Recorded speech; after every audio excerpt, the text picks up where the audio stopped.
Dan and Corey here, welcoming you into Libservative. The great fundamental issue now before our people.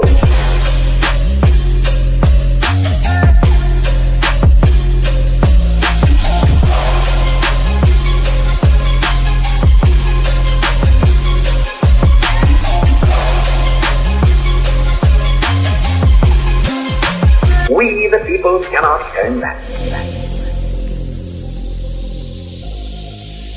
Yeah, welcome in to another rousing rendition of Libservative, intellectual idiots fostering political and cultural literacy, and the world's smartest internet show. Bell the Body Snatcher on the ones and twos. He, as always, is Corey Walsh. You're still muted, Bob. Muted. Why was my mic muted? What'd you do? I didn't do shit. I wasn't trying to sabotage you. I wasn't. And he's Dan Griffin. Oh man, I'm vastly underprepared for this show because I have a stupid house that's always broken. You ever notice how you start working on a house, you find all its problems? No, because I don't have a house yet. Oh, that's right, you're poor. Go outside, nerd. Get out. Go. I ain't got time to be distracted by your worthless chime-ins. Go on. Well, it's okay, Corey, because we're all going to be poor soon. Although You're a fat loser and you have body odor. Yeah, how do you think about that, Dan? Sure. The president seems to be doing the Biden thing where he just goes on TV and tells us everything is okay and there's absolutely nothing to see here. National average of gas was at 4.11 yesterday. I don't know what the hell it was today. But yeah, that's the position we find ourselves in. What else do we have tonight, Corey? I told you I'm underprepared for tonight. It's at 4 right now. Is it? See, okay. Well, it did move then. It's like when they talk about inflation and they're like, inflation is down, not realizing that it's compounding. It's like it's not any higher than it was yesterday. Yeah, diesel is 5.16 though. 5.61. Yeah, you're gonna start seeing that in your fuel surcharges for whatever. Yeah. And it's like I had to explain to people, like you hear people go, yeah, but now America is exporting more oil. You see all those ships going to the Gulf, and it's like, yeah, no, that's true. Like that's good for the oil industry here, but I'm not in the oil industry, and oil is a global commodity, so 20% of the global gas was still removed. So whether it's getting bought here or anywhere else in the fucking world, there's still a shortage. There's still less supply. There's still less. It's a global. People don't understand that. It's a global market. It does. I saw this lady a couple weeks ago, kind of before it started to like really go up. It was, I don't know. It's probably like $3.90 or something like that. And she goes, "It's not going to hurt America because we're a net energy exporter." Just completely not understanding that. Right. It's oil prices like are a global market. So, I mean, we're positioned better. Like, don't get me wrong. I would still rather be here than Europe, who's going to run out of jet fuel in 6 weeks. I'd rather be here than virtually anywhere else in the world because we're going to get oil. It's just going to be expensive as shit. And if I'm forced into a corner with the two bullshit options of really, really expensive fuel or no fuel at all right, I guess I'll do the expensive fuel. Less road trips this summer. The point is, but the problem is both could have been avoided. Right. That's kind of the entire point. There's warnings of inflation. Remember that. So that's another Trump campaign promise out the window. More inflation to be expected. Fertilizer is completely drying up. And to the point where Trump actually had to truth. What was this? This was like. It was the 11th. What's today? I lost track of the days. It's the 16th. So it's 5 days ago. He goes, "I'm watching fertilizer prices closely during our fight for freedom in Iran. The United States will not accept price gouging from the fertilizer monopoly. American farmers, we have your back. President Donald J. Trump." Has he given up on the thank you for your attention to this matter thing? Because it's maybe he just realized no one was paying attention. Old man yells at cloud. in less than 300 characters. So how do you know that this president is almost completely economically illiterate? Because he uses terms like price gouging, which isn't even a thing in a free market. Yeah. Price gouging doesn't exist. I mean, like, subjectively, something could be price gouging, right? Like, obviously. But sure, but and subjectively, you could consider that person an asshole. You could do whatever you want. But objectively, you have a widget, you have a doodad, you have a resource, and other people want it, and you can charge them whatever the fuck you want. That's a free market. But what in this scenario, what causes price gouging? A lack of supply. A lack of supply, or which could either be on the actual like supplier, the distributor, or the resource. Come on now, you expect me to believe that? You only have one or two, like one company having a monopoly on something. They could charge whatever the fuck they want, and you have no say. Or you have a collection of companies who are all paying top dollar to get the resource to sell it someone else, and they're going to charge more than what they paid for it.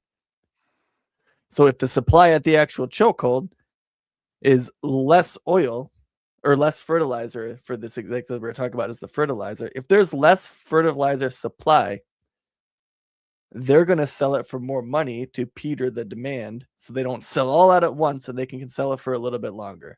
You ever played the fucking Lemonade Tycoon game? Remember, if you made your lemonade 10 cents, yeah, you might make $10. And you're sold out of your fucking lemonade by 9 a.m. and you're just watching all these little angry emojis go back and forth across the front of your fucking stand.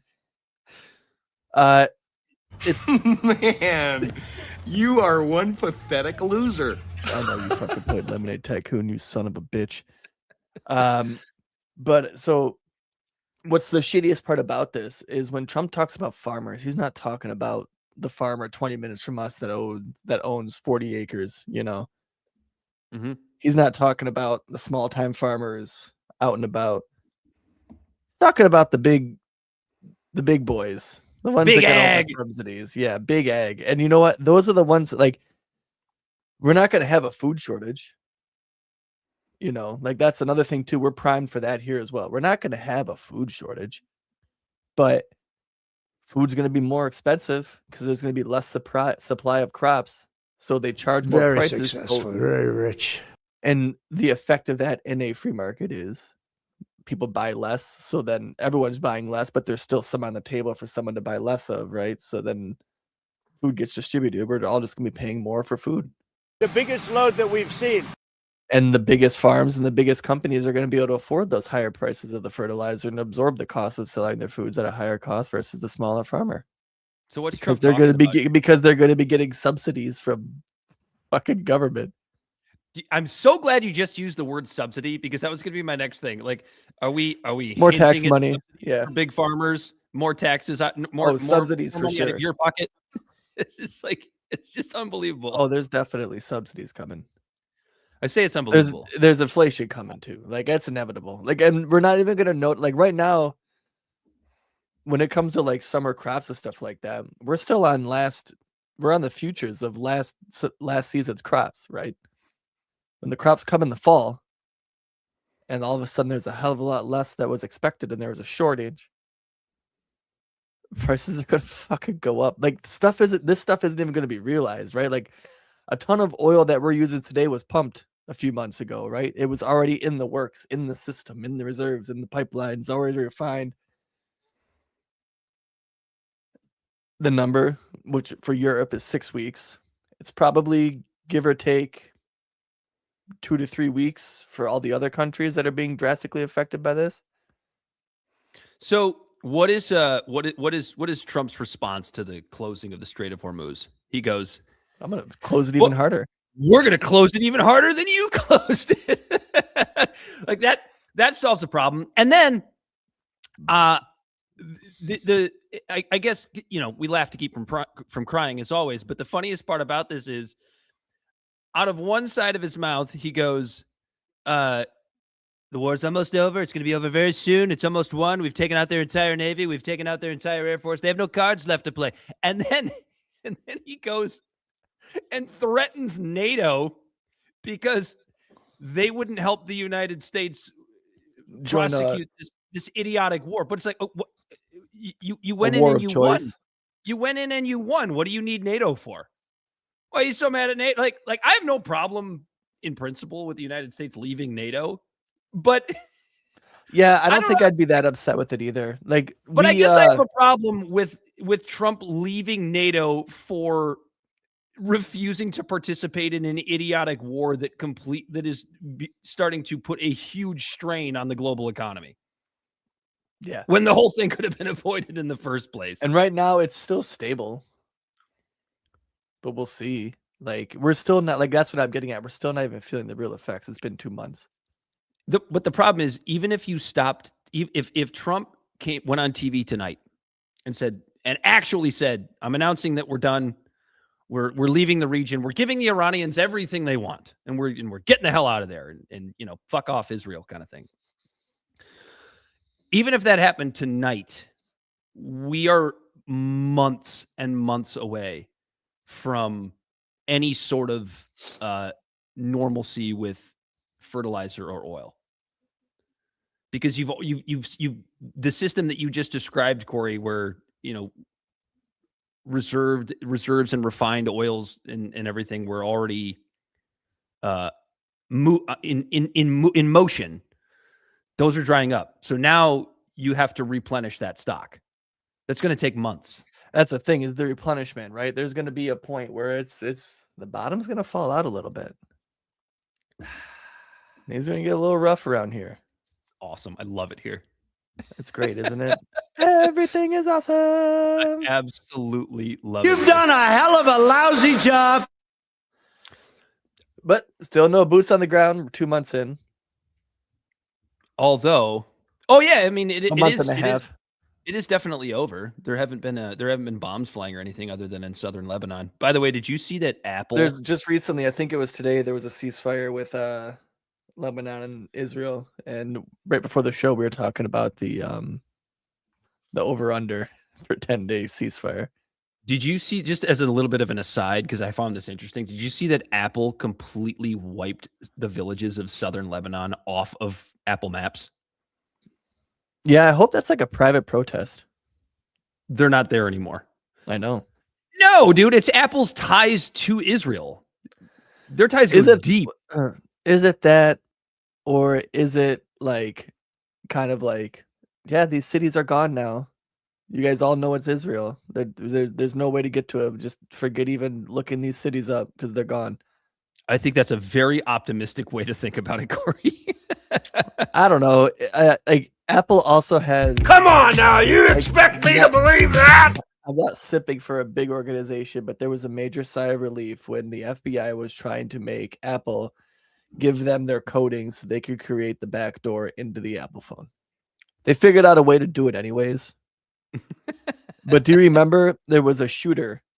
I forget, it was a shooting, and they wanted to get into the guy's phone, and Apple refused to give them a backdoor to do it. They came out with the whole statement and everything. Then Lindsey Graham came out and gave him a backdoor. Lindsey Graham's totally a bottom, right?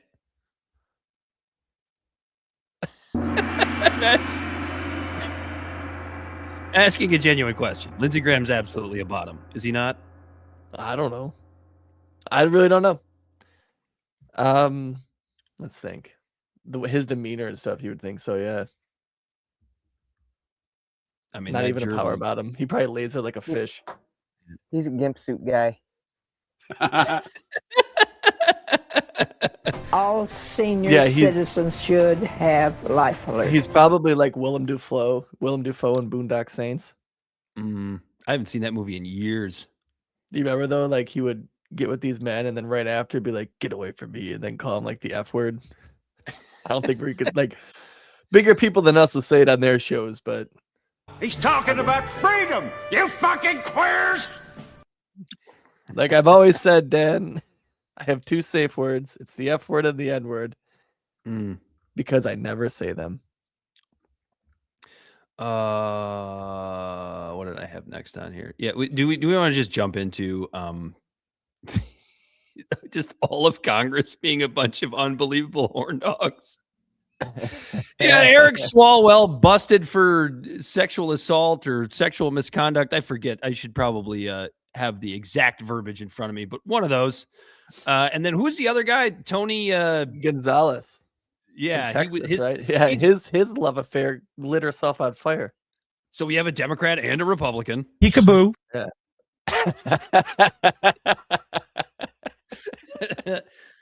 Both involved with sexual misconduct with staffers, and they just seem to coming out. Eric Swalwell dumping his campaign for California governor, but also saying that everything is a complete lie. None of it is true. And look, we don't know. We don't know. However, call me the cynical one. You ever accuse me of a crime? I believe you just. Thank you, Pam Bondi. I will say that she had Gonzalez's back. It's really, really hard for me not to just believe that when a congressperson is accused of sexual misconduct, to just believe it, unless it's George Santos. I would never believe that George Santos engaged in sexual misconduct. Peekaboo. Well, against a man or a woman? Doesn't matter. He would never do that. He was an honorable man. The most honorable congressperson we've ever had, because he did all of his bullshit out in the wide open for everyone to see. Right. There's gotta. Do you think his marriage is something he holds sanctimonious? He would just get busted boofooing some dude in a bar bathroom. But isn't he out in the open? He's married, right? I don't know. Look that Big, up. Big fat pussycat. Married, or he had a boyfriend? Because I remember, I think a part of his thing of not wanting to go to prison was for, because he was being separated, right? And because he thought he was going to die. I can listen. What the hell's Bell doing over there? Who fucking knows? Peekaboo.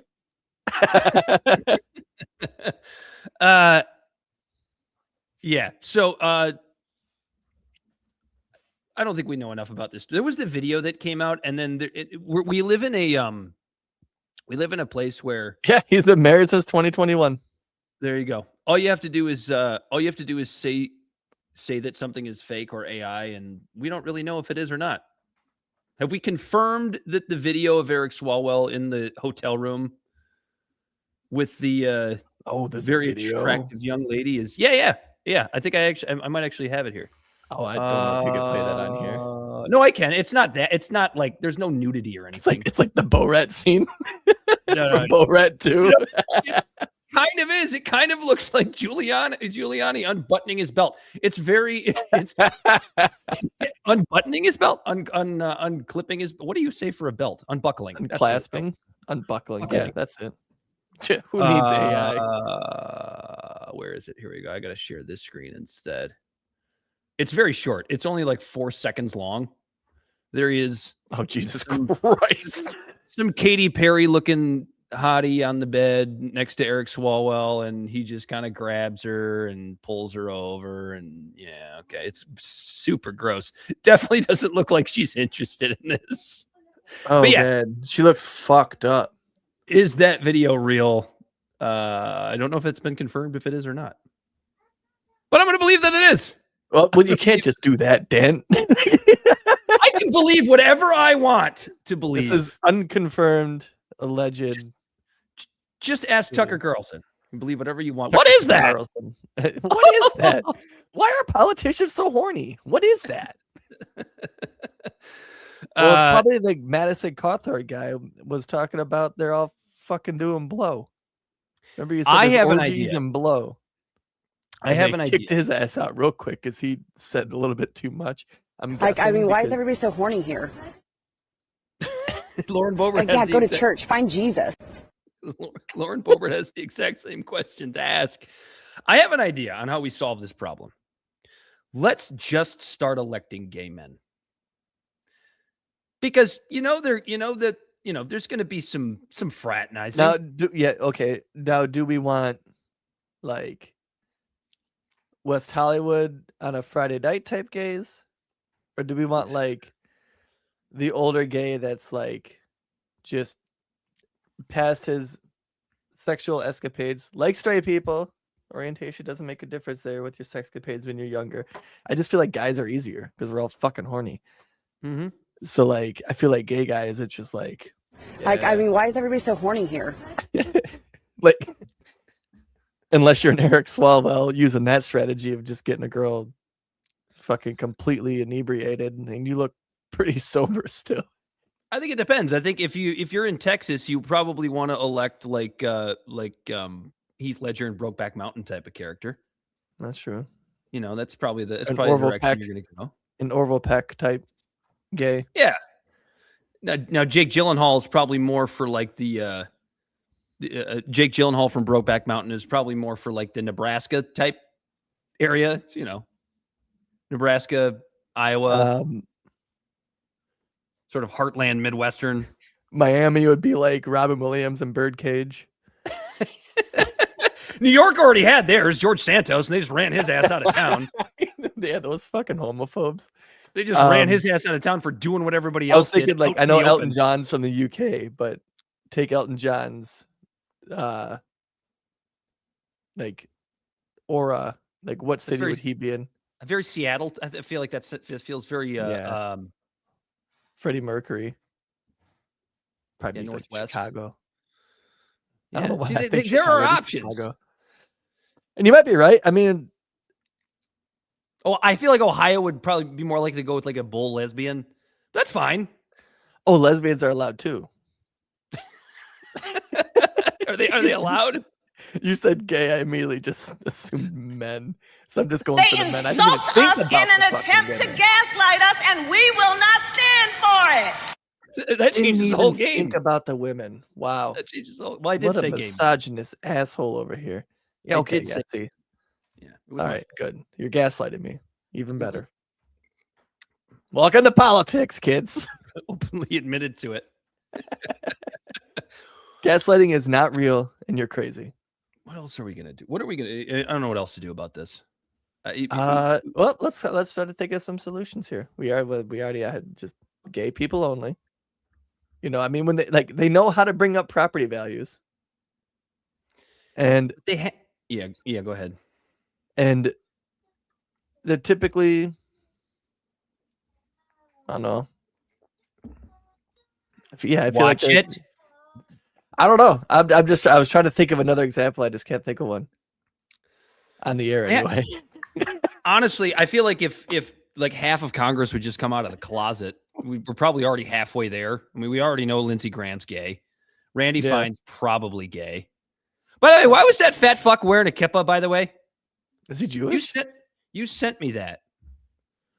I think a goddamn grifter. I think he might be, but like, why are you wearing one to fucking, like, are you that tied to Israel? You have to wear one to the House floor just to make a point. You know what I mean? It's not like he dresses like that every day. Didn't you send me that video? I probably Randy did. Fine. Well, I know he's wearing one in different pictures. And what did you call it? Is it a kippah or a kippah? What is it called? I don't know how it's pronounced. Kippah, and then isn't there also? Oh man, I thought there was another word for it.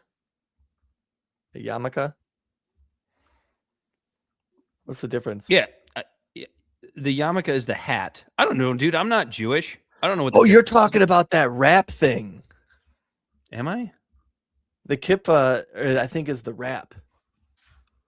And I remember that. Yeah, he had a video of him doing that, and I was like, "Is this guy even Jewish?" I'll look that up.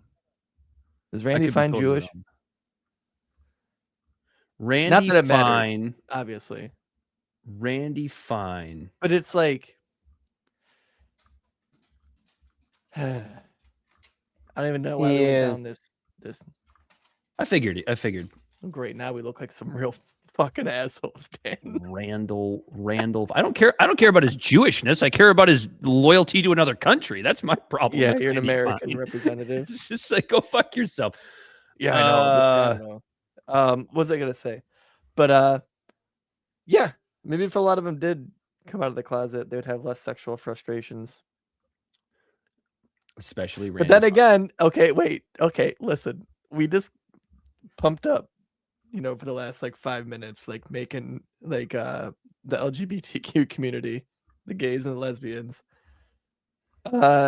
running the fucking Congress and shit, thinking like, oh well, they'd probably get rid of the debauchery and stuff, right?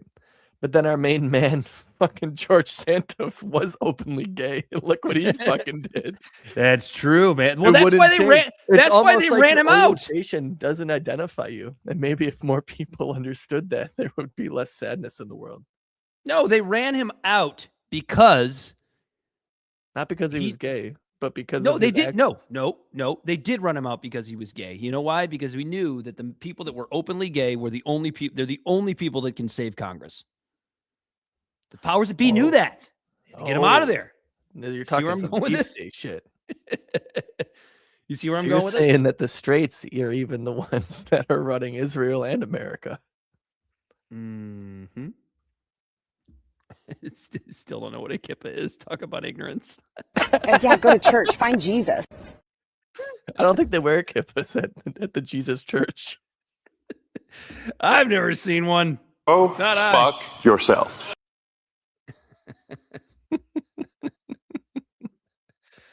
Oh man. You have any other solid solutions? No. Put Bell in the private chat. Bell, you're allowed to pop in and say this shit, by the way. He goes, Dan drives a VW. He already doesn't give a fuck. I don't. It needs a $2,000 brake job. It's going to the junkyard. Oh man. Bye. What are you gonna get to replace that? It's me. Nothing. Okay. That's radio for two. We have three cars. Oh. Well, one needs a brake job. All right, so now we'll have two, and there are only two of us in the house. See how that works? Yeah, I see how it works. Dude, you know what I forgot to pull up?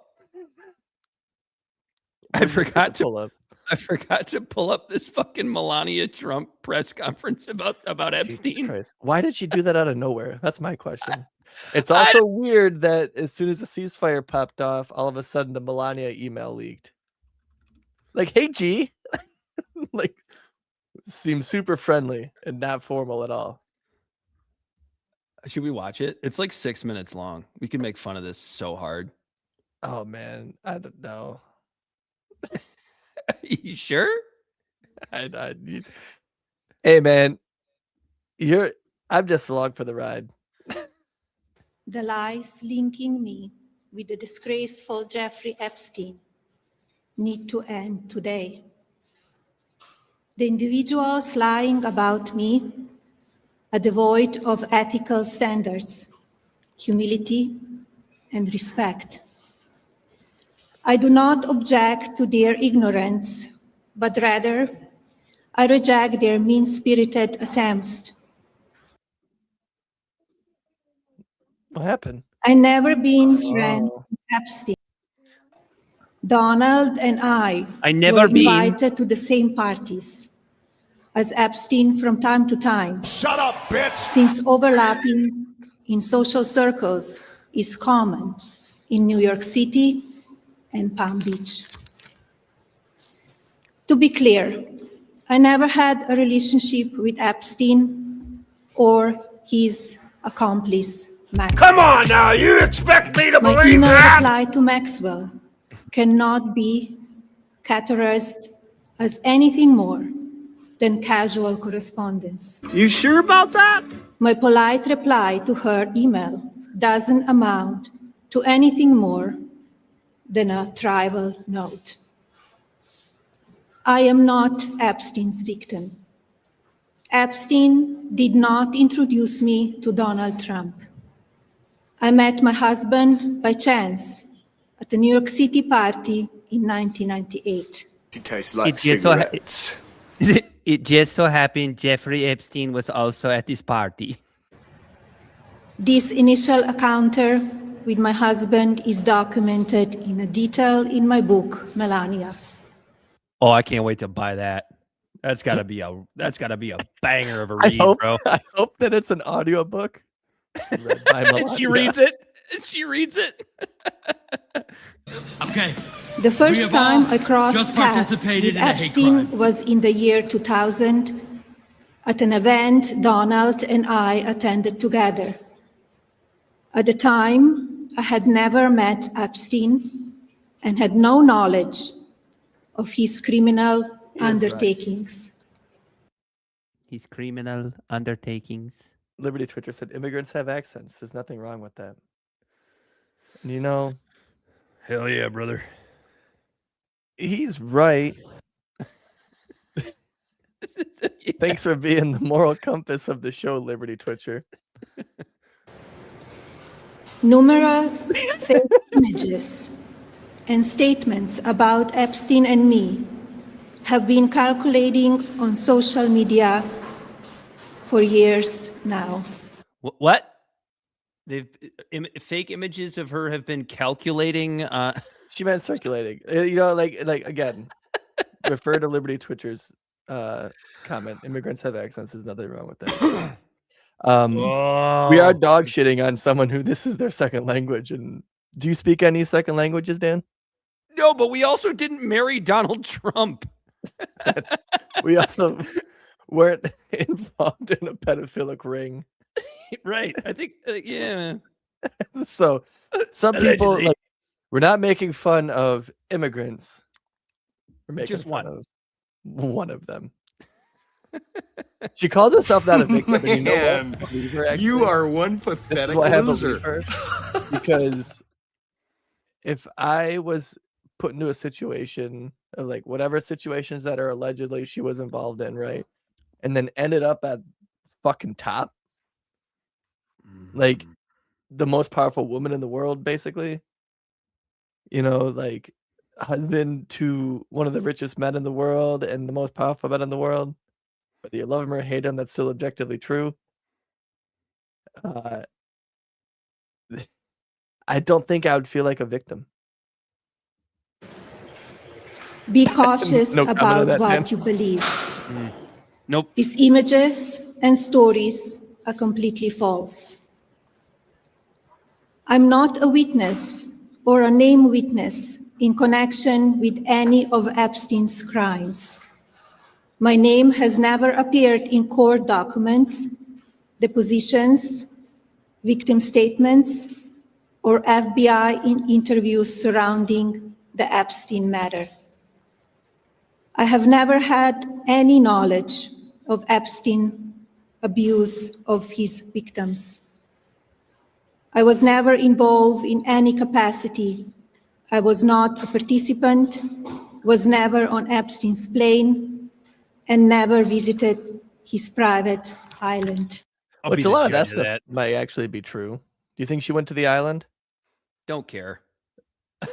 I honestly don't even actually care more than I care about anybody else of her being involved with Epstein or not. It's pretty wild. This is just so bizarre that she did this fucking press conference. Right. So for context, so weird. For context, before you start that up, to Ghislaine Maxwell, dear G! Exclamation point.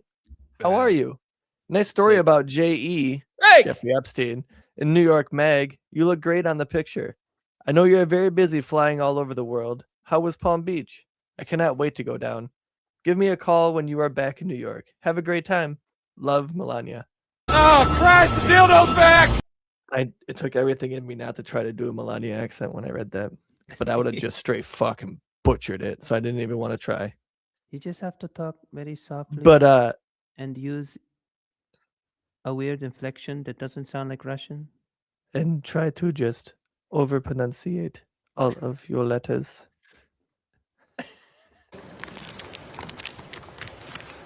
I have never been legally accused or convinced of a crime in connection with Epstein sex trafficking, abuse of minors, and other repulsive behavior.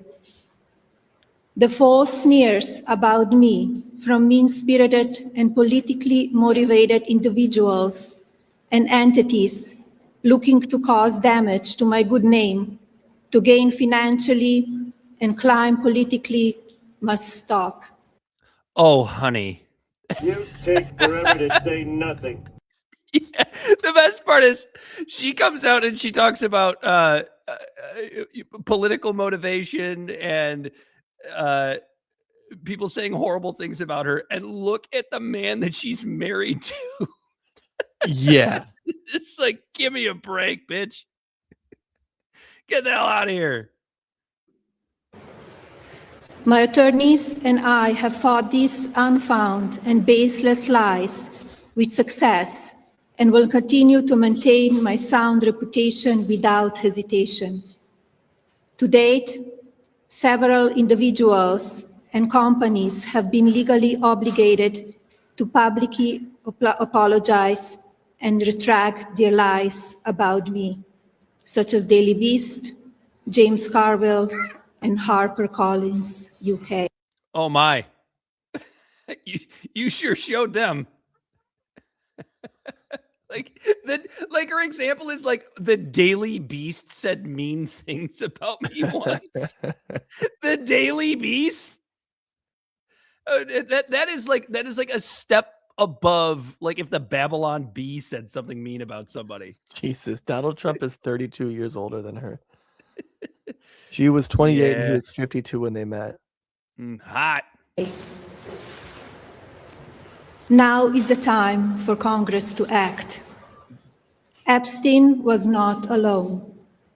Several prominent male executives resigned from their powerful positions after this matter became widely politicized. Of course, this doesn't amount to guilt, but we still must work openly and transparently to uncover the truth. I call on Congress to provide the women who have been victimized by Epstein with a public hearing specifically centered around the survivors. Give these victims their opportunity to testify under oath in front of Congress with the power of sworn testimony. Each and every woman should have her day to tell her story in public if she wishes, and then her testimony should be permanently entered into the congressional record. Then, and only then, we will have the truth. And now I must go and do my annual playing with of Donald's pee-pee. Annual? But here's the thing, though. At the end, though, she was like, kind of being like, yeah, let everyone needs to talk. Which is like, when Trump's administration is saying that no more investigations, and then she's calling for investigations. That's Come on now, you expect me to believe that? If something doesn't happen, like, I'm not holding my breath. You remember in the very beginning of this, I said, ain't shit gonna happen. Mm-hmm. Yeah. What did we get? War. Convenient. So convenient. Bell. To kind of backtrack to where we kind of were early in the show before we got a little bit off track here. You have Donald Trump running around. I can play a few of these videos first because I haven't pulled up. Talking about how the war is going so well, not calling it a war, but saying some people call it a war. I'm not allowed to call it a war. I'll get in trouble if I call it a war. Saying that we've won multiple times, various off-ramps, and yet still needing to deflect to things like the border and tell us all why we should be praising him and thanking him for his wonderful job. But then, Belle, pull up the Harry Enton video. So you have Harry Enton, who isn't just pulling a poll from just CNN or just Fox News or just he's pulling and averaging polls from various pollsters with regards to Trump's approval rating. And how do you know this isn't going well? How do you know that this administration is a complete disaster? Corey, I know you know the answer to this question. Who got Trump elected as far as voter base? Who got Trump elected in 2024? Like the size and scope of the coalition? Independents? It was the independents. It was the independents. It was the moderates that were sick of the games that Democrats were playing, that were sick of the Democrats trying to imprison a sitting president and accuse him of treason, the open borders. And he is completely thrown every single one of those issues, by the way, including the open borders issue, out the window. Now, the one thing Trump did do when it came to the border was he did actually close the door. He did do that. The mass deportations never happened. He threw a Gestapo out into blue cities. You had ICE killings, not just one. Regardless of how you feel about that, whether they deserved it, whether they didn't, the optics of that are absolutely atrocious. And Harry Enton is about to tell you what he found in these polls. Go ahead and roll that.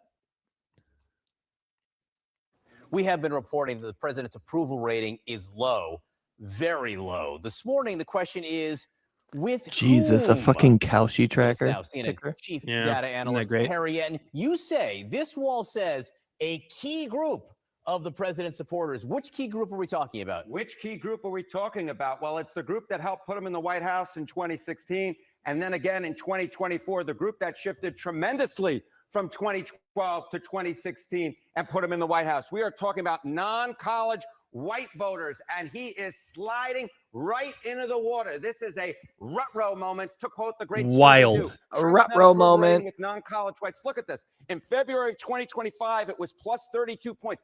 Down it goes. Look at Johnny. Johnny is just shocked by this number. And now it is minus 2 points. That is a 34-point shift. And I will note this is an average of polls. This is not just one poll. I've averaged 3 different polls here, 3 big pollsters. And what we see is Donald Trump actually underwater with non-college whites who, of course, put him in the White House. Really moment? Yes, really, John. Yeah, again, I have to ask, really, this is a 34-point swing among white voters who didn't go to college, which, again, one of his core groups here. Why? What issues? Why? I mean, let's talk about the economy. It's the economy, Smarty, when I'm talking with Mr. Berman. Just take a look here. I mean, again, look at this. On the economy, his net approval rating. He needs to run for office. Go back to February 2025. He was 26 points above water. Look at this shift. Minus 15. I thought he was going to say shit. It sounded like he said, look at this shit. When it comes to Donald Trump's net approval rating on the economy, that is an over 40-point shift away from the president with a key core group of his. Ruh-roh. What about the war? What about the war? Well, the war ain't helping him because just take a look here.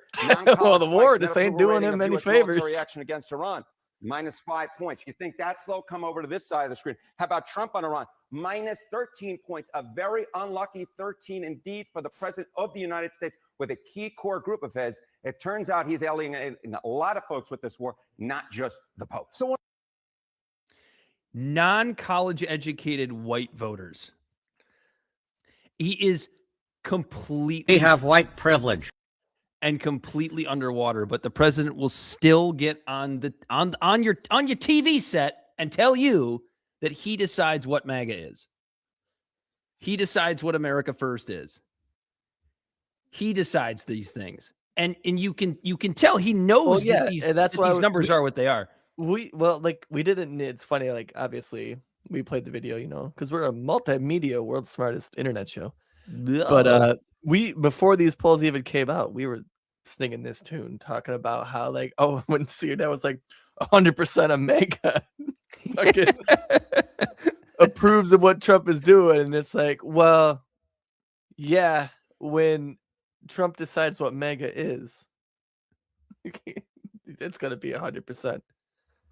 And then you go and look at anybody else It's like 30-point slides. You can tell based on the way Trump speaks that he's if there's one thing that Trump knows, if there's one thing that he's in touch with, it is what the public is saying about him. He may not know why. He may think that it's because the Democrats are sabotaging him or whatever it is, but he knows what the people are saying. He definitely knows that because he cares, because his ego matters more to him than anything else in the world. Other than it's pretty wild. It's really wild. And I don't know if you guys watch The Boys. Do you watch The Boys, Dan? Mm-mm. You should watch it. It's a good show. And I don't know if Bell's caught up or not. Without giving too much away, there's like the main superhero. He's like also the villain. His name is Homelander. And it's so funny, like the parody, right? Like it's not even intentional, but the parody and the satire is there. And they made this shit like a year ago. And it's like mimicking life right now, like on an uncanny level. And you're watching this super villain who would be constrained by his numbers because he worked for a corporation. All the superheroes, it's about a corporation that runs superheroes. And so like their numbers for their marketability and like their profitability matter to them. And they keep them from acting like fucking psychos because they're all pieces of shit. They're all just vile human beings. They just have superpowers and they're fucking people up. And there's a lot of death and destruction. But anyways, forever to say nothing. Homelander gets more nuts when he's not constrained by his polling numbers. And we're seeing that shit with Trump right now to the point where the writer of the show, he had to come out and say this. He's like, we filmed all this like a year ago. He's like, I'm getting really sick and tired of us not even being allowed to do satire because this is way too fucking close. Dude, there's a scene with Jesus. And dude, remember it was filmed a year ago. It's fucking crazy.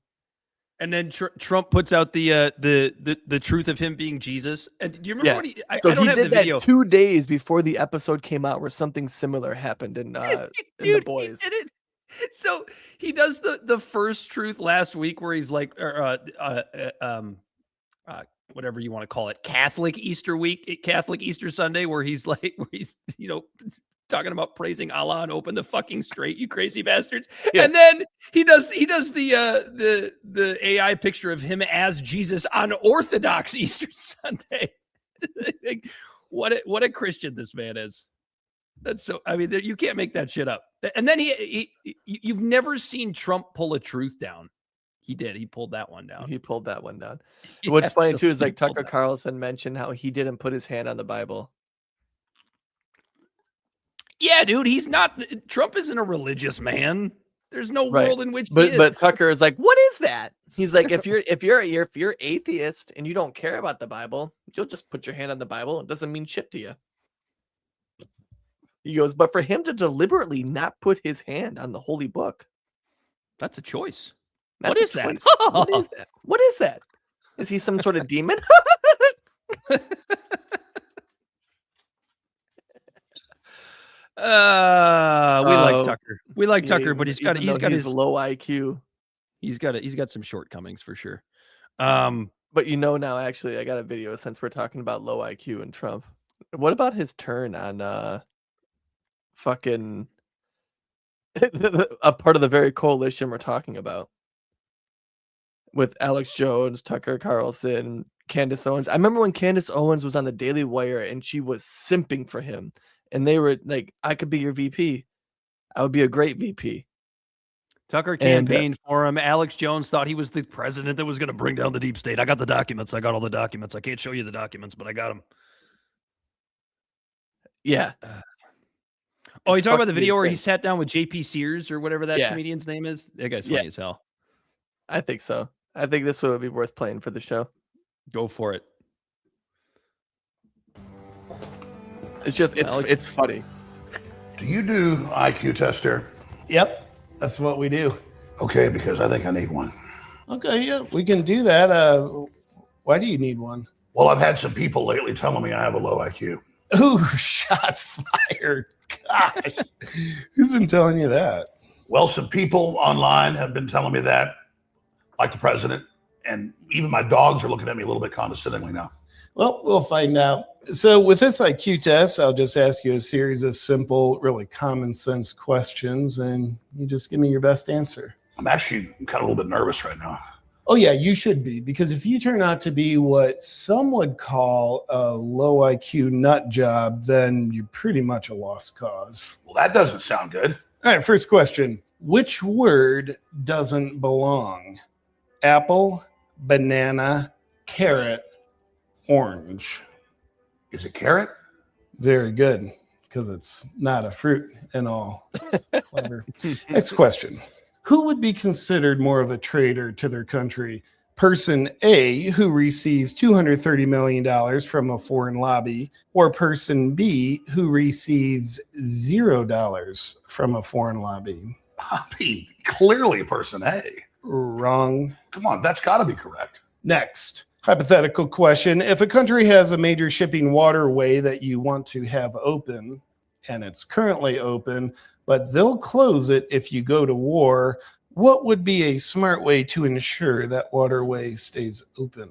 You don't go to war with them. No, not even close. I mean, common sense would say go to war with that country and stay at war with that country as a way of putting pressure on them to reopen it after they've closed it because you went to war with them. Are you playing with a full deck? I don't play cards, but thanks for asking. Oh, and this is a good one. If you had the desire to take down an international pedophile ring, what would be the best way to follow through on that desire? Well, you launch a full investigation using every means necessary, and then you prosecute those bastards to the fullest extent of the law. Wrong. No. You would launch an effort to prevent any investigations and prosecutions. That can't be right. Well, an ounce of prevention is worth a pound of cure. These questions are kind of weird. Oh, I assure you, these are standardized IQ test questions, sir. Next question. Here's a scenario. You got a person, they work for America and America only. What country does that person work for? America? That's incorrect. They work for Iran. Next question. Who's more beautiful as a woman? France's First Lady, or maybe man, or Candace Owens? Candace Owens? No. Have you seen France's First Lady? I would totally do her. If she had an OnlyFans, I would subscribe. Any reasonable man would. Okay. How would you describe what America first means? Putting America's interests first above any other foreign nation. No, you're actually describing anti-Semitism. Yuck. Okay, last question. What year did we first land on the moon? We've never been to the moon. No, we've been to the moon. We go all the time. Well, your test is complete. I've never seen a score like this before. What'd I get? You got an IQ of 65. Is that high? No, that's a very low IQ. My life is literally ruined. He was right. Who was right? Just don't worry about that now. My big question is, what am I going to do with my life now that I've learned that I am so stupid? Well, just remember, you're also a nut job. But yeah, you're pretty screwed. Really, the only option I can give low IQ people such as yourself is to like go off and open a Somali daycare. I am completely devastated. Are you talking about? I had to take that down. Doesn't he do ads at the end of his every time?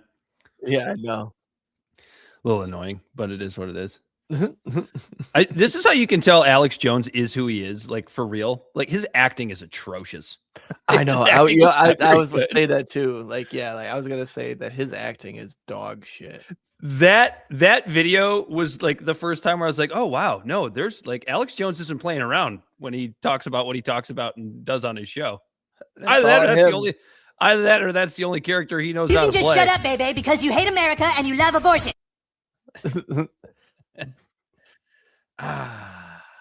But yeah, they're all embracing it. They're all grifting off the fucking grift, which is kind of funny. They're making videos like this. Tucker Carlson has hats set for sale on his website that say low IQ. Oh, I'd buy one. I'd buy that for $1. Listen, everything that essentially is come out of Trump's mouth since the what do you want to call it? War, conflict started. Excursion. He has called it just that gotten once. it's just gotten steadily and steadily more unhinged. He's fighting with the goddamn Pope. You make the Pope look like a fool. God will make you pay. Smite them! Yeah. He's fighting with the Pope. Is. He's saying that the only thing that's going to keep the Israel or Lebanon peace agreement going is him. He's the only difference. Which honestly, that might even be kind of true. He is kind of the only difference. I don't expect it to pay off, but here we are. You got anything else for us, Corey? Like I said, I was vastly underprepared this evening. I apologize to our audience. If we charged for our show, I would be giving you your money back for this one. What else you got, Corey? You had more. I know you had more. Yeah. Canada's gun buyback? Canada's doing a gun buyback? I didn't look nearly enough into this. I got it from a friend of the show and alternate co-host when Corey's not able to make it, Jeff Mill. Just going back to the why is everyone so horny? Why are all the politicians horny? Is just so everyone knows, taxpayer dollars are paying for a slush fund. Why is that? Oh, there you go. I got you. Just keep going. I got it under control. Just Like, know why is that everybody so horny there's like here? $17 million since there was a public slush fund created for Congress to help take care of like sexual deviancy, basically. And $17 million in 264 cases have happened, costing the taxpayers a total of $17 million. And when Nancy Mace wanted to make all of these names public to try to make everyone more accountable for their actions, 357 voted no to not release the names, while 65 said yes. And it was very bipartisan. So it would have to be if the numbers were that skewed. So again, when people are trying to hold Congress accountable, Go Bills. They find a way to be very bipartisan.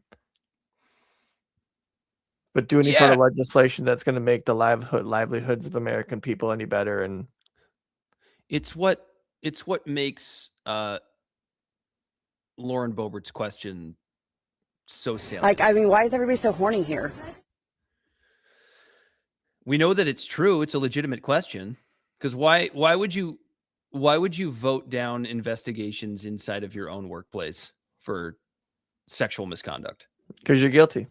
If it's the only explanation I can say, there is one other explanation. One of your friends is guilty, or a multitude of your friends are guilty, and you don't, snitches get stitches, right? This article isn't that long.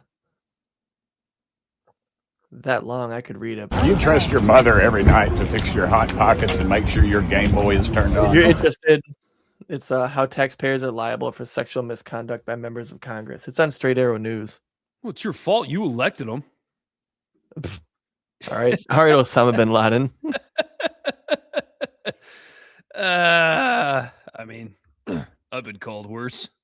That and RFK Jr. was chopping off raccoon dicks. Oh, yeah. TMZ asked him about it, right? Yeah.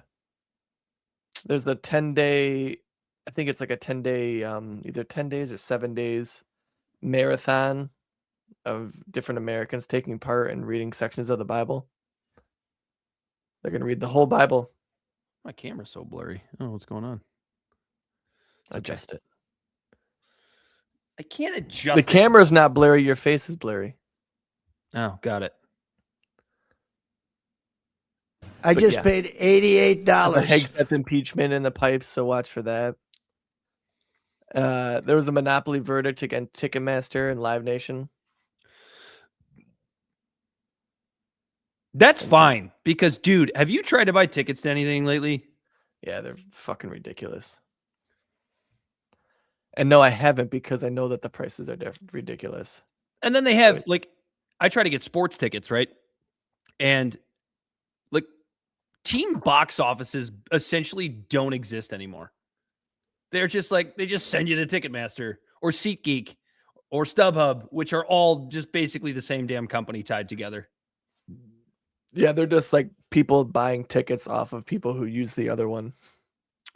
It's like those people that walk when you have a privatized electrical or privatized gas company, and then there's just that company that buys tickets or buys the gas from the gas company in bulk, and then just sells it to you and says we can give you a lower rate.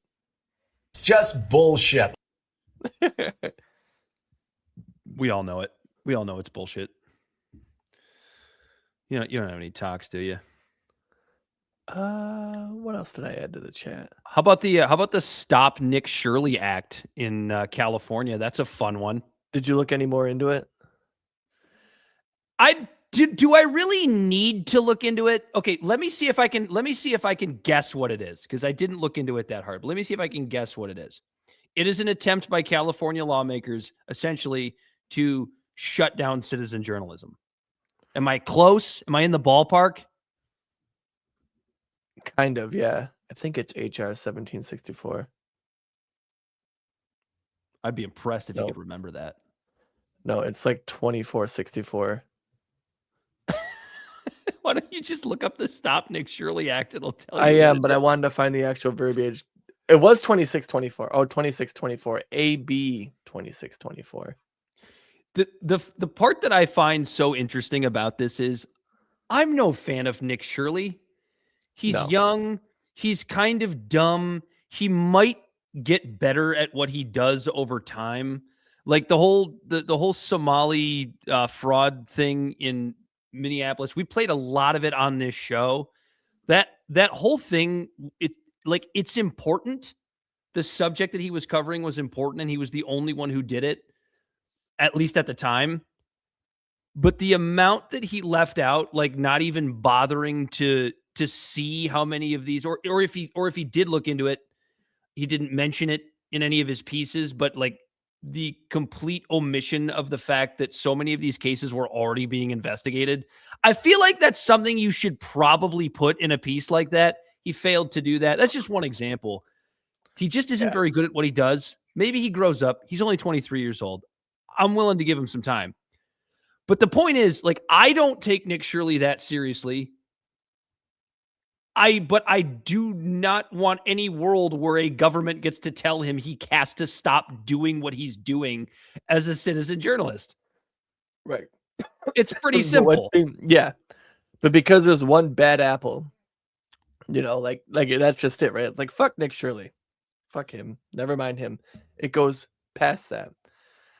They're trying to pass this bill under the guise of privacy protections related to immigration services. But according to the text, it creates an address confidentiality program for immigration service workers, volunteers, clients, patients. And it applies if they face threats, harassment, or violence.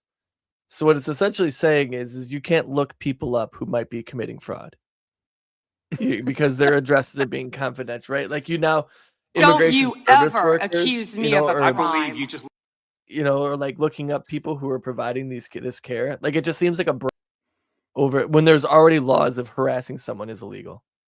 Right. That we don't need compounding laws.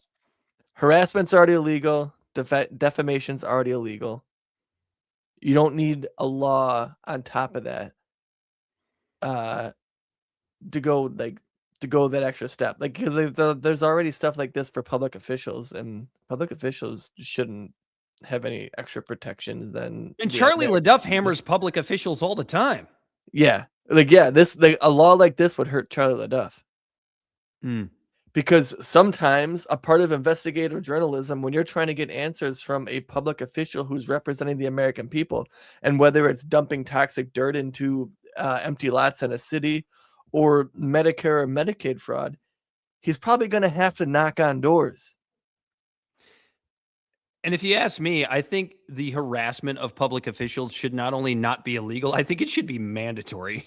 Everybody at least once a year, go to a public official's house, right? Or call them on the phone and harass them. Is a subjective term. Of course it is, just like hate, right? Just like there's no such thing as hate speech. Inciting subjective harm. Term. Yeah, inciting harm. That's a very, very broad term. And okay, so there is one part of it: no selling, trading, or personal data of those individuals. But it's like the data is being sold and bought anyways. You know, are the like, cell phone companies companies subject to this? No, just investigative journalists. Just Nick Shirley. Like this law is only for Nick Shirley. Everybody else can keep doing what they're doing. Yeah, no, I don't like it. It's gonna it's gonna discourage watchdog reporting or filming, and it's definitely First Amendment boundaries. I have a feeling that if it makes it to the Supreme Court, it will be struck down. Yes, even by the liberal justices. There'll probably be one dissenter. Always is. I don't know which one it'll be. Probably I'm contention. not a fan. I'm not a fan. There's already laws that protect every citizen from all of these things. And who called any business? I don't know. But any business that's going to have close ties to the government and get my taxpayer dollars, they should be held to a different standard and not be a protected class. They should be held to at least the same standard as me, sorry. If not a more open, like openness to it, to where it's like, you should have access to this information. Because you're getting my tax dollars. I should be able to look into what you're doing because you are using my tax dollars. Yeah, and then the excuse will be, well, no, they're not. The money isn't coming directly from your taxes. Your taxes are being subsidized through a nonprofit that is then, utilizing them for these, So there's always these weird verbal workarounds for this kind of stuff. Yeah, and that's what you'll see. I hope it gets to the Supreme Court. I hope it gets struck down. It's nonsense. Tulsi's cucking again. Oh, boy. She's targeting the whistleblower from the first impeachment of Trump in 2019, which is hilarious. You remember when all the people on the right were bitching and complaining, saying that the protect whistleblowers, and that the Biden administration was fucking weaponizing the Justice Department against MAGA. And to be clear, they were. Yeah, clearly. And now the Trump administration is doing it, and now Democrats are bitching about it. Just like when gas prices spiked under Harris. When gas prices, under Biden Harris. When gas prices spiked then, Harris was out there saying, sometimes democracy costs money sometimes. Sometimes you got to be there for your allies. Yeah, go to church. Find Jesus. And because now what people perhaps had never seen before can be seen to know what's possible. She's right. Now now she's making videos standing out in front of fucking a gas station sign in Charlotte, North Carolina, talking about how Trump spiked gas prices.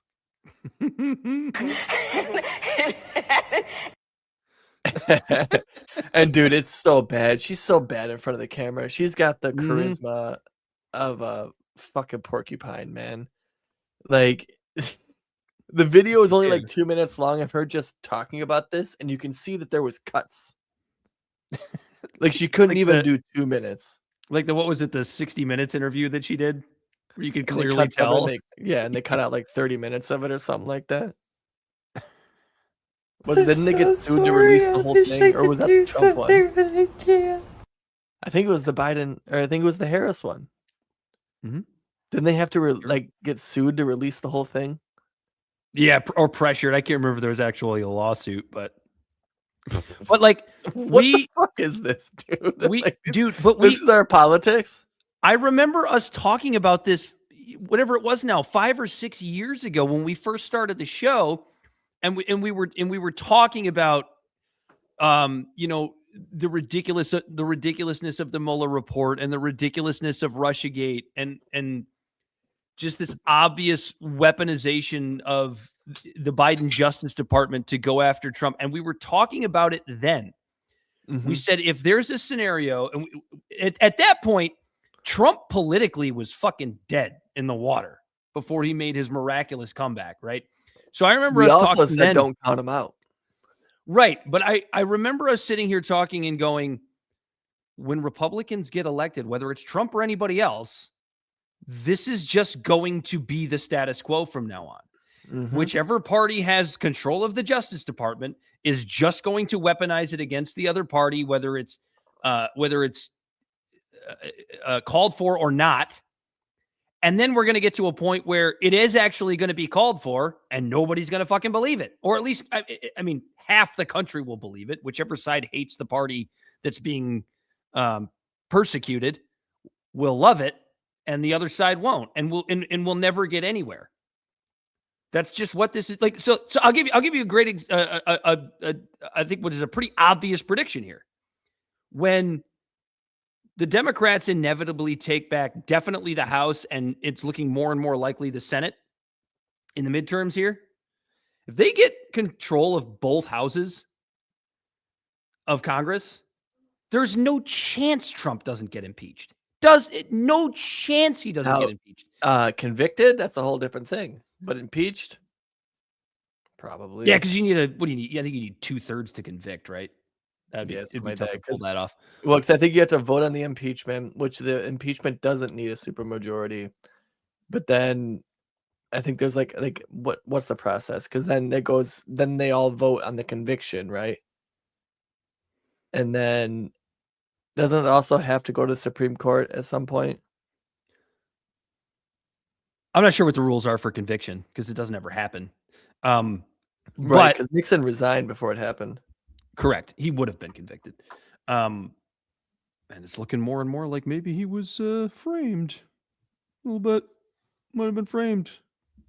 But it'll be a stupid political war. It'll be, what will Trump get impeached for? Do you think it'll be for starting an illegal war on behalf of Israel? No, that won't be why he gets impeached.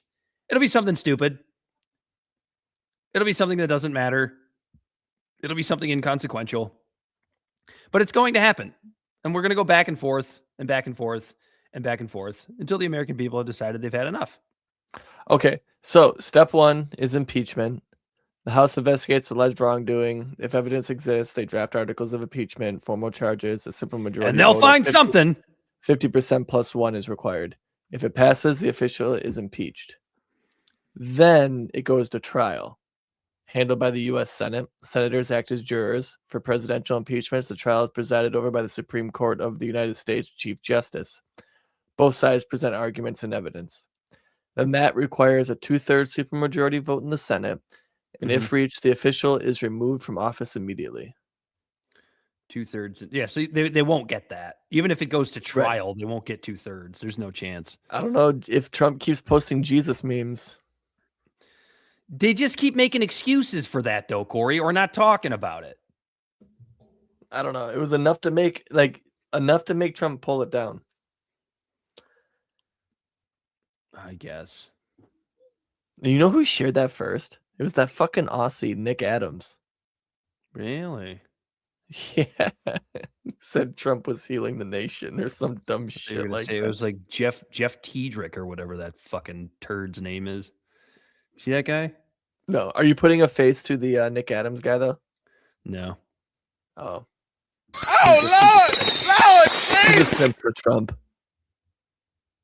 So he loved it then, eh? Oh, I'm sure.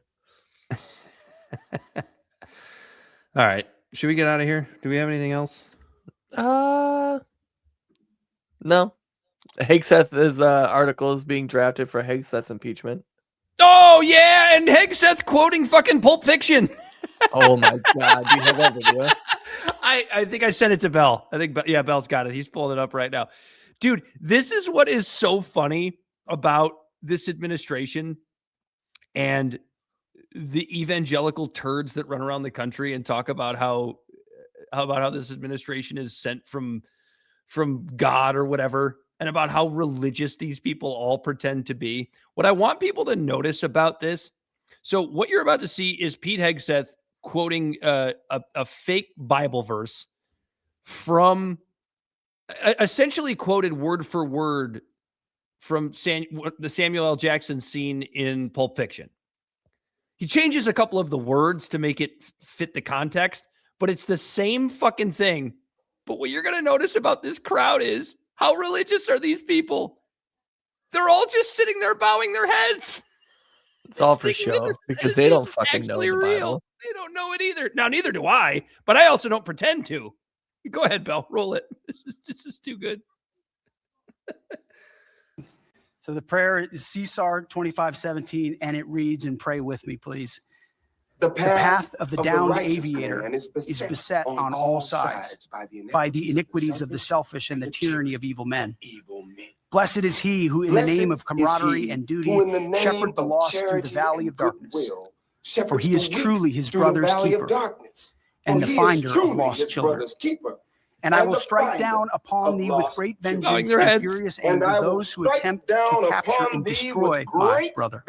And you will know my call sign is Sandy 1 when I lay my vengeance upon thee. And you will know my name is the Lord when I lay my vengeance upon thee. Do you think that Pete Hegseth just watched Pulp Fiction the night before? Just was like, you know what? That sounds like a good one. I think I'll use this one tomorrow at church. Yeah.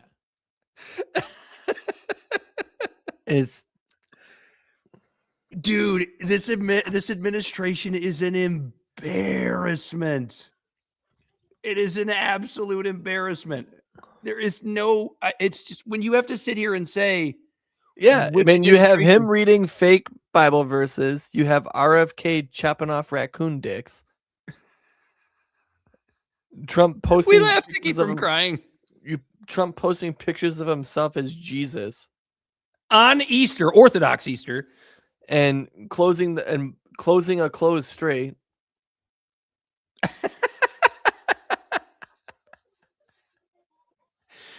Starting a war that was not only illegal but completely pointless, and you still have him coming out here talking about how if Iran got a nuke, you'd be calling everybody over there, sir. If Iran got a nuke, they would just use it as a deterrent, like everybody else does. Pretty simple. Everybody has a nuke, or nobody has a nuke. And by the way, by starting this war, you've made it exponentially more important for them to get a nuke in their own eyes. It's a really fun question, right? It's fucking sad, man. Like, all jokes aside, it's fucking sad. Like, because it wouldn't. No, it's terrible. It wouldn't be any better with Harris. There's no way we could even know that at this point. We wouldn't know it, but like, I'm like, not from all the rhetoric coming from them. Remember, they were talking shit about Venezuela under Biden's presidency. Right. They didn't recognize him as the president. Okay. Maduro. They were still funding Israel bombing Gaza. They were still funding like children being bombed in tents and children being used as sniper practice. And like, there's a video I put in the private chat of not one, not two, but 3 fucking paramedic ambulances being bombed, all going in successively to go like save the previous ones. And actually, you know what? I am gonna play that one. Because while you pull that up, let me say this. The main difference, at least from just talking about the Iran war situation, I think the main difference you would see under a Harris presidency is the fact that the major difference between Harris and Trump in that regard is that what they say, not how they say it, or how they do it, or how they say it. I'm talking about them as people. Kamala Harris is clearly a climber. a power-hungry individual, just like every other politician in the world, a moron as well. Again, just like most other politicians. What she is lacking, though, that Trump has that is turned out to be an absolute disaster, is that she doesn't have that open, nothing matters but my ego thing about her. So, like, right. What's the real reason Trump started this war? Right? I think there are several, but one of them is the fact that he was told, Mr. President, can you imagine what your legacy will be like if you're the president who takes down the Iranian regime? I'm not sure that pitch would work on Kamala Harris. Now, does that mean they wouldn't try a different one? And maybe she goes to war with Iran anyway? There's a really good... Right. I'm not convinced that we wouldn't be at war with Iran. I'm not either. I'm not either. Because like Harris had fucking Liz fucking Cheney on the campaign trail with her, and you go back and you look, and there's a ton of rhetoric from her. Daddy, you're my daddy. About how Iran was a threat and they can't have nuclear weapons. This shit was written down. The plot was already written. It didn't matter who the figurehead was. Under Biden, you still had the Ukraine war shit going on. That shit's still going on. You still had... It never would have happened if Trump was president. Never would have happened. Like I said, you still had Gaza being bombed. Like, that shit was still going on. You still had fucking, like, you would, like, so I feel like you would have had this shit happening. It would have been different. The Venezuela shit would have been different. We have actual audio from the generals under a Kamala Harris presidency. I don't take no orders from no woman, by the way. And I don't listen to women yelling. I tell them to shut up. This is from AP News. So check this out. Shut. Yeah. Back to the paramedic ambulance. The Israeli military today launched 3 consecutive attacks on 3 different teams of paramedics, all operating in the southern Lebanese town of Meyfadoun. And what we heard from the Lebanese health ministry was that first there was a paramedic team that, as is normal, responded to an emergency call. They were going to the site of an Israeli airstrike where there were wounded people they needed to rescue. And as they were arriving to Meyfadoun, they were hit by an Israeli drone strike, killing 2 paramedics at that site and wounding others. And then the paramedics sent yet another team in order to rescue that first team. And as they were arriving to the town, another Israeli strike hit that team and wounded 3 of those paramedics. So then the civil defense decided to send yet a third team in order to rescue the first and the second teams. They were also hit when arriving to the town. Another 2 paramedics were killed in that third strike, and more were wounded. The Lebanese health ministry has condemned this as a blatant violation of international law, saying medical facilities should never be a target under the Geneva Conventions. We're still waiting for comment from the Israeli military on exactly what it was targeting in these strikes. And we know from the past that Israel has accused the Hezbollah militant group that it is fighting a war with in the south of using medical facilities and ambulances as cover for its militant activities. But it has not provided evidence of this. And so far in this war, Israeli strikes have killed more than 91 health workers so far, according to the Lebanese health ministry.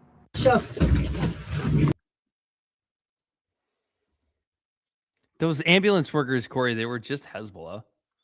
Yeah, they must have been. Must have been, huh? Yeah. Yeah. So yeah, it's pretty fucked up. That reporter was kind of cute, by the way. Let's throw that out there. Peekaboo. Add her slide into her DMs on X. You slide into the AP. Just slide into AP's DMs and be like, "Hey, this reporter." I'm a married man. Bell, you do it. Bell's over there playing with his red rocket. He is. Look at him. Look at Bell's red rocket. Old. Is that that is not the tip of a raccoon penis? Nope. Raccoon penis looks no. Just looks like an oversized. Looks like an oversized crayon sticking out of the ground. All right, Kim Jong-un. Little rocket man. Peekaboo. Listen, I've got to give a clue here now. I don't want any more bullshit anytime during the day. All right. You want to tell the people where they can find us, Corey? Yeah. You're gay. Libservative Podcast is found on all social media and podcast platforms. Our website is libservativeshow.com. We can be found at Libservative on Facebook, YouTube, and Twitch. Instagram and Twitter at LibservativePod. Our TikTok videos can be found at Libservative Podcast, and you can reach out directly at libservativepod@gmail.com. Subscribe today. Mm-hmm. And if you like the show, this wasn't our greatest episode, but it was okay. This episode was pretty good, I think. If you like this one or any other one, send it to a friend. Word of mouth helps. We ain't charging shit. Yet. Hopefully never will. I just paid $88. For Bell the Body Snatcher on the ones and twos. He as always has been Corey Walsh. He's been Dan Griffin. It's been Libservative Intellectual Idiots Fostering Political and Cultural Literacy and the world's smartest internet show. And until next time. I don't give a fuck. Yeah, go to church. Find Jesus. We are out of here. Go Bills.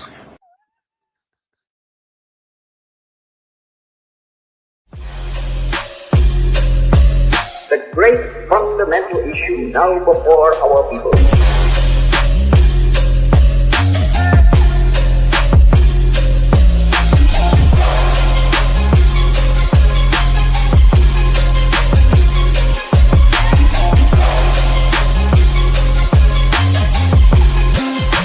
We, the people, cannot turn back.